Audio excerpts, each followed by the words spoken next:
तो स्वागत है आपका एक बार फिर से आपके अपने YouTube चैनल टीचर्स क्लासेस में।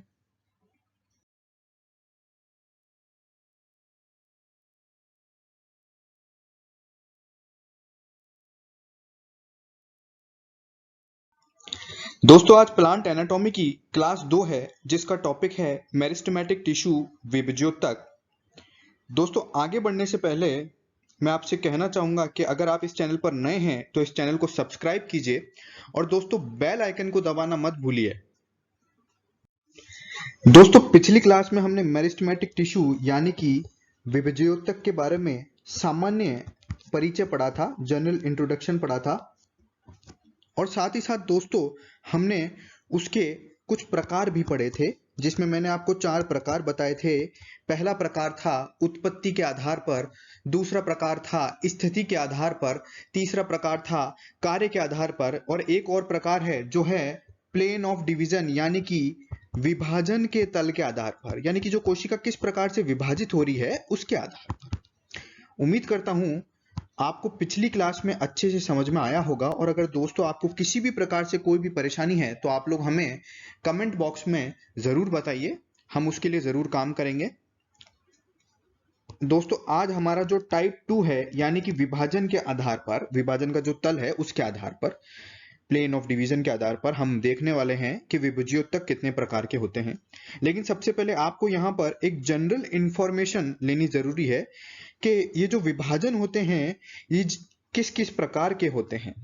दोस्तों आप लोगों ने बुक्स में पेरिक्लाइनल यानी कि परिणतिक, एंटीक्लाइनल यानी कि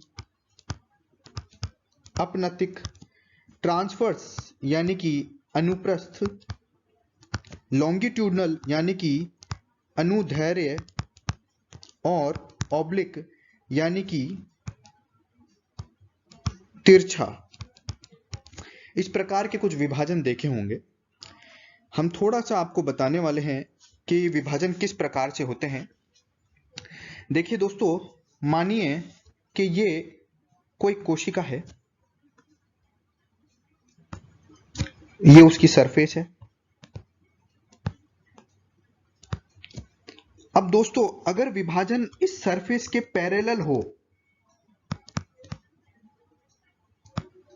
तो इस प्रकार का विभाजन जो है वो पेरिक्लाइनल यानी कि परिणतिक विभाजन कहलाता है। और मान लीजिए अगर विभाजन इस सरफेस के परपेंडिकुलर हो तो इसे हम अपनतिक या एंटीक्लाइनल डिवीजन कहते हैं। साथ ही साथ अनुप्रस्थ और अनुदैर्ध्य, जब आप किसी भी तने की या किसी जड़ की काटते हैं, सेक्शन काटते हैं, तो अनुप्रस्थ का मैं आपको एक छोटा सा बता देता हूं कि अगर आप स्टेम को, मान लीजिए किसी तने को, किसी पतले से तने को इस प्रकार से काट रहे हैं तो ये एक अनुप्रस्थ हो जाएगा जिसको आप क्या कहते हैं, टीएस कहते हैं। और अगर आप किसी स्टेम को कुछ इस प्रकार से काट रहे हैं तो ये अनुदैर्ध्य हो जाएगा यानी कि लॉन्गिट्यूडनल हो जाएगा। तो दोस्तों उम्मीद करता हूं ये जो विभाजन के तल हैं ये आपको थोड़े से यहां समझ में आए होंगे। दोस्तों विभाजन के तल के आधार पर विभज्योतक जो हैं उन्हें 3 भागों में बांटा गया है। एक है मास मेरिस्टेम, दूसरा है प्लेट मेरिस्टेम और तीसरा है रिब मेरिस्टेम। इसे हम शिरा विभज्योतक भी कहते हैं। दोस्तों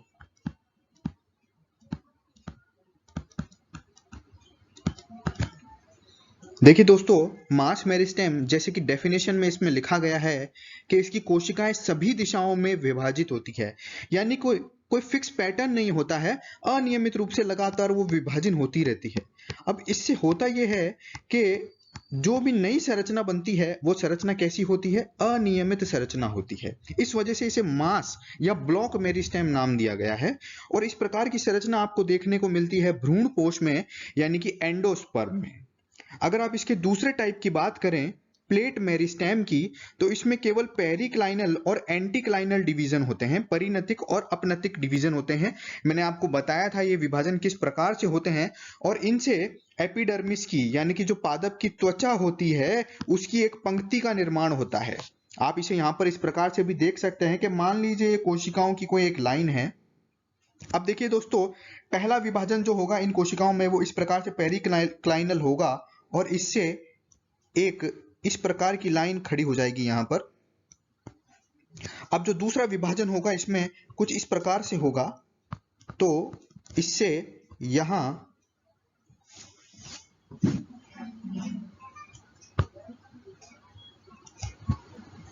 पंक्तियों का निर्माण हो जाएगा लगातार। तो इस प्रकार का विभाजन जो है प्लेट मेरिस्टेम में पाया जाता है। तीसरा जो इसका टाइप है वो है रिब या फाइल मेरिस्टेम। देखिए दोस्तों, इसमें सिर्फ और सिर्फ एंटीक्लाइनल डिवीजन होता है, एंटीक्लाइनल डिवीजन होता है। और इस प्रकार का डिवीजन जो है वो रूट और स्टेम के कॉर्टेक्स रीजन में पाया जाता है, कॉर्टेक्स और पिथ में पाया जाता है केवल। अब दोस्तों जो थर्ड टाइप है इसका वो है पादप शरीर में स्थिति के आधार पर, यानी कि पोजीशन कहां पर है। इस बेस पर इन्हें तीन भागों में बांटा गया है, एपिकल मेरिस्टेम, इंटरकैलरी मेरिस्टेम और लेटरल मेरिस्टेम। हम एक एक करके इन्हें देखने वाले हैं अभी। देखिए दोस्तों, एपिकल मेरिस्टेम, एपिकल जो होता है वो किसी पादप का शीर्ष भाग होता है। तो एपिकल मेरिस्टेम नाम से ही स्पष्ट है वो कहां स्थित होगा, शीर्ष भाग पर स्थित होगा, जैसे कि इसकी डेफिनेशन में भी लिखा गया है। और इस प्रकार का मेरिस्टेम जो है वो प्राइमरी मेरिस्टेम भी कहलाता है। दूसरा जो है वो है इंटरकैलरी मेरिस्टेम। अब देखिए दोस्तों, इंटरकैलरी मेरिस्टेम क्या होता है कि कभी कभी जब विभज्युतक क्षेत्र लगातार ग्रोथ करता जाता है तो इसकी कुछ कोशिकाएं पीछे छूट जाती हैं। अब ये कोशिकाएं क्योंकि कुछ समय तक सक्रिय रहती हैं और उसके पश्चात ये कोशिकाएं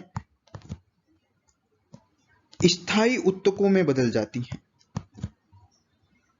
अब इसकी स्थिति यहां कहीं यहां बीच में आ रही है, इस वजह से इसे नाम दिया गया है इंटरकैलरी मेरिस्टेम। और इस प्रकार का मेरिस्टेम या विभज्योतक जो है वो पत्तियों के आधार पर पाया जाता है और घास के इंटरनोडल क्षेत्र में पाया जाता है। ये इंटरनोडल क्षेत्र जो है वो आपको खास ध्यान रखना है क्योंकि इसमें आपको थोड़ा सा कंफ्यूजन हो सकता है। दोस्तों, पार्श्व विभज्योतक जो इसका लास्ट टाइप है, इससे पहले मैं आपको एक छोटी सी बात बताना चाहता हूं यहाँ पे नोड्स और इंटर नोड्स के बारे में, कि जो हमारी पर्व और पर्व संधियां होती हैं ये क्या होती हैं। देखिए दोस्तों, मान लीजिए ये कोई पादप है, यहां पर एक लीफ है, यहां पर इसके दूसरी लीफ है। अब देखिए दोस्तों, ये वो क्षेत्र है जहां पर ये लीव्स लगी हुई हैं। तो ये वो क्षेत्र जहां पर ये लीव्स लगी हुई हैं इन्हें हम कहते हैं पर्व संधि, यानी कि नोड्स। और दोस्तों, इन दो पर्व संधियों के जो बीच का क्षेत्र है इसे हम कहते हैं पर्व, यानी कि इंटरनोड्स। तो हमारा जो इंटरकैलरी मेरिस्टेम है वो इसी बीच के क्षेत्र में पाया जाता है।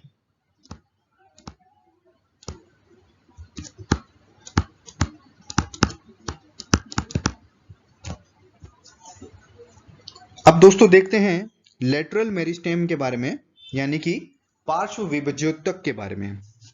दोस्तों, इसकी कोशिकाएं जड़ें और तना दोनों में पाई जाती हैं और ये कोशिकाएं परिणतिक रूप से विभाजित होती है, पेरिक्लाइनली डिवाइड होती हैं और सेकेंडरी उत्तक का निर्माण करती है, सेकेंडरी टिश्यूज का निर्माण करती है।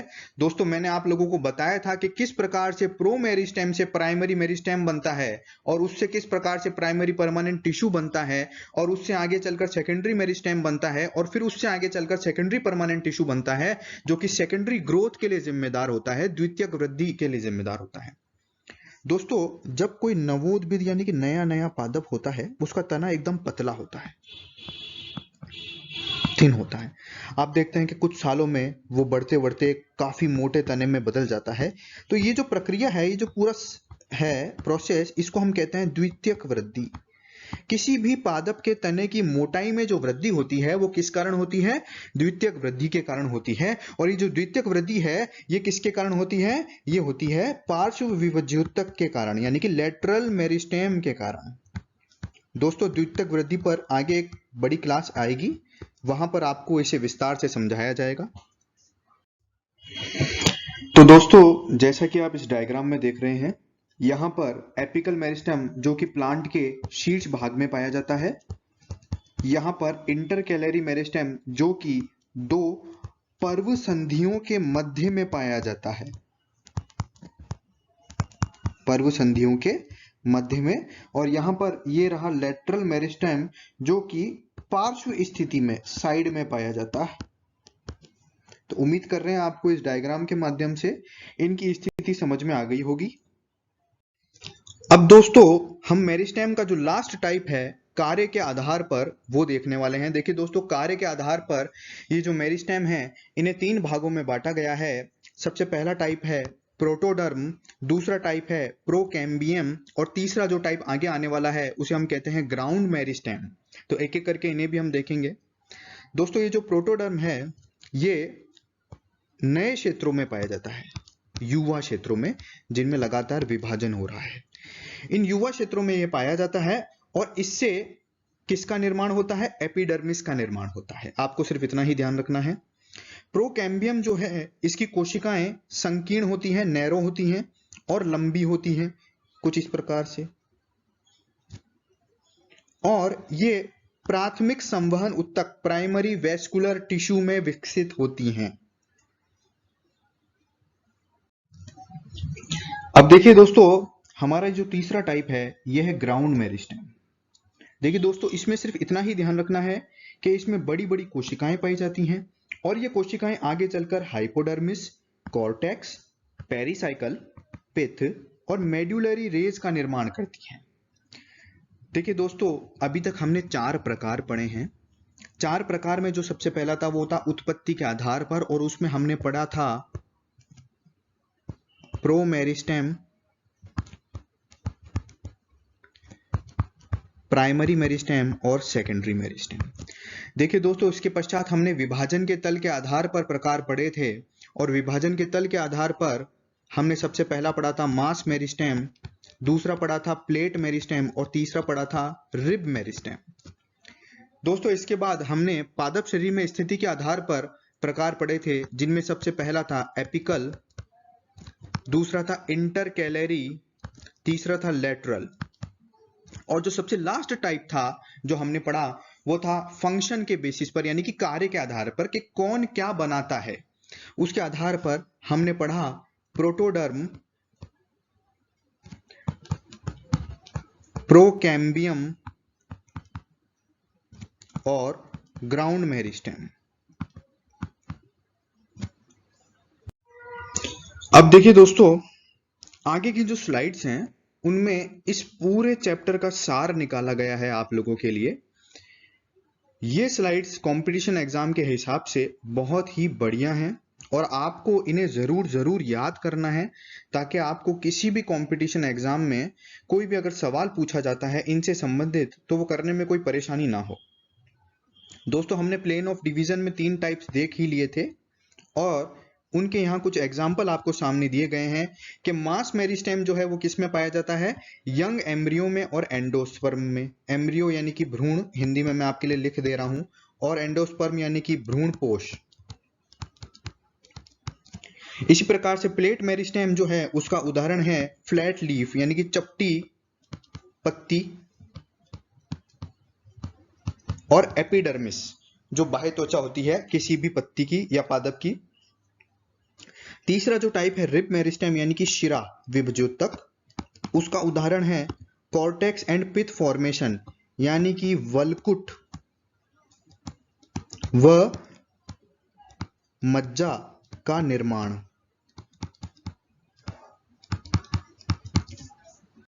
देखिए दोस्तों, उत्पत्ति और परिवर्धन के आधार पर यहाँ टाइप 3 आ गए थे हमारे सामने, प्रो, प्राइमरी और सेकेंडरी, और इनके उदाहरण हैं एम्ब्रियोनिक एपिकल मेरिस्टेम यानी कि भ्रूणीय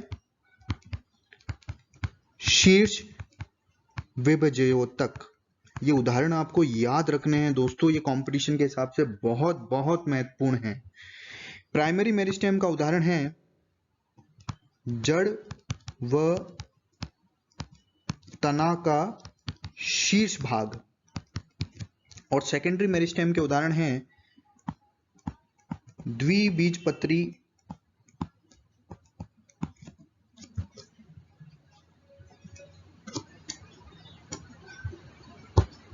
कैम्बियम। दोस्तों जो लास्ट दो प्रकार बचते हैं हमारे पास यहाँ, वो है पोजीशन यानी कि पादप में स्थिति के आधार पर और कार्य के आधार पर। देखिए दोस्तों, इनकी अगर आपको हिंदी में कोई परेशानी है तो आप पीछे जाके देख सकते हैं, हमने जहां पर हिंदी बकायदा सही तरीके से दी है। एपिकल मेरिस्टेम के उदाहरण apical part of root and stem, intercalary internode के अंदर। लेटरल मेरिस्टेम जो है वो वेस्क्यूलर, दोस्तों ये वेस्क्यूलर है, एंड कॉर्क कैम्बियम। और फंक्शंस के आधार पर प्रोटोडर्म, प्रोकैम्बियम और ग्राउंड मेरिस्टेम, और उनके आगे एपिडर्मिस फॉर्मेशन। प्रोकैम्बियम में formation of primary vascular tissue और ग्राउंड मेरिस्टेम में फॉर्मेशन ऑफ ग्राउंड टिश्यू। दोस्तों आपको इनको एक इंडेक्स के रूप में, एक सारणी के रूप में ही बनाना है और इसे एज इट इज याद करना है, ताकि कंपटीशन एग्जाम में इनसे संबंधित अगर कोई भी सवाल आपके सामने आता है तो आपको उसे करने में किसी भी प्रकार की परेशानी ना हो। दोस्तों आज का जो हमारा टॉपिक था उससे रिलेटेड कुछ क्वेश्चंस हम यहाँ आपको दे रहे हैं। फर्स्ट क्वेश्चन है, which type of meristem is responsible for secondary growth, यानी कि निम्न में से कौन सा विभजयोतक द्वितीयक वृद्धि के लिए जिम्मेदार है? एपिकल मेरिस्टेम, मास मेरिस्टेम, प्राइमरी मेरिस्टेम और लेटरल मेरिस्टेम। दोस्तों ध्यान रहे ये आपका होमवर्क है, और क्योंकि ये आज ही के टॉपिक से रिलेटेड है तो हम उम्मीद करते हैं कि आप इन क्वेश्चंस को सॉल्व करेंगे और अपने जो आंसर्स हैं आप कमेंट बॉक्स में डाल सकते हैं। दोस्तों जो सेकंड क्वेश्चन है वो कह रहा है, intercalary meristem is situated in which part of plant, यानी कि जो अंतर्वेशी विभजयोतक होता है ये पादप के किस भाग में पाया जाता है? एपिकल या शीर्ष भाग, रूट यानी कि जड़, लीव्स यानी कि पत्तियां, या फिर नोड्स में यानी कि पर्व संधि में। तो दोस्तों आपको ये दोनों क्वेश्चंस करने हैं और इन क्वेश्चंस को सॉल्व करके आपको नीचे कमेंट बॉक्स में इनके उत्तर लिखने हैं। तो दोस्तों आज की क्लास अगर आपको पसंद आई है तो वीडियो को आप लाइक करें, ज्यादा से ज्यादा शेयर करें, और आपने अगर अभी तक चैनल को सब्सक्राइब नहीं किया है तो दोस्तों प्लीज इस चैनल को आप सब्सक्राइब करें।